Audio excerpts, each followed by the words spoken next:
There's a confidence that comes from your internal world, one that no one can take from you, one that cannot be profited from, one that is completely and utterly yours.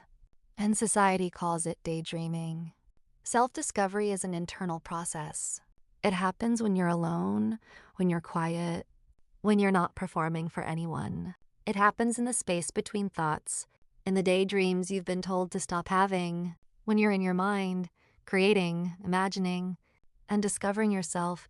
You're building something that cannot be taken from you. You're building an identity that is derived from your internal world, rather than your external world.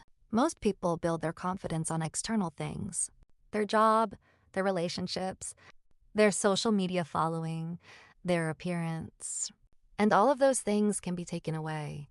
A layoff, a breakup, a changing trend, a wrinkle.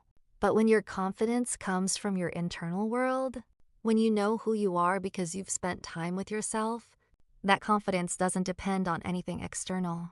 It's unshakable. It's the difference between a house built on sand and a house built on bedrock. The storm can take the sand. It can't take the bedrock. Here's the uncomfortable truth. Your internal world is something that cannot be bought, sold, or profited from. And that makes it dangerous to the system. Society calls it daydreaming, dismisses it as a waste of time, labels it maladaptive because they can't monetize it. You can't sell someone's internal peace. You can't put a price tag on self-knowledge. So they tell you it's a problem. They tell you to stop. They tell you to be productive instead. The shift happens when you stop looking outside for validation and start looking inside. When you realize that the only approval that matters is your own. When you understand that your inner world is the one thing no one can touch. That's not daydreaming. That's building. The complete framework for building unshakable internal confidence.